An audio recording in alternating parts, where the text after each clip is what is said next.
நான் சொல்ற இந்த 2 அனிமல்ஸ்ல எந்த அனிமலுக்கு ஜெஸ்டேஷன் பீரியட் அதிகம் அப்படின்னு கெஸ் பண்ணுங்க. ஜெஸ்டேஷன் பீரியட்னா கர்ப்ப காலம்.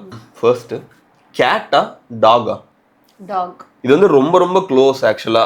டாக் வந்து 58 to 68 டேஸ், கேட்டுக்கு வந்து 63 to 65 டேஸ். டிரானே சொல்லலாம். ஹியூமனா டால்ஃபினா? அதிகம்னு சொல்லணும். ஆமா அதிகம்னு சொல்லணும். ஹியூமன் இல்ல டால்ஃபின். டால்ஃபின் வந்து 12 மாசம். எலிஃபென்ட்டா ஜிராஃபா? எலிஃபென்ட். கரெக்ட். எலிஃபென்ட் வந்து 22 மாசம், ஜிராஃப் வந்து 15 மாசம்.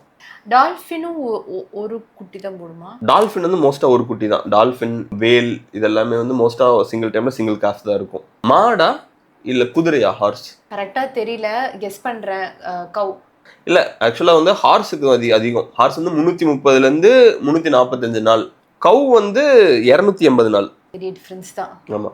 எலியா இல்ல ராபிட்டா? ராபிட். கரெக்ட். ராபிட் வந்து 30ல இருந்து 31 நாள், எலி வந்து 20 நாள். நீங்க எவ்வளவு கரெக்டா கெஸ் பண்ணீங்கன்னு கமெண்ட்ல சொல்லுங்க. அப்படியே சப்ஸ்கிரைப்.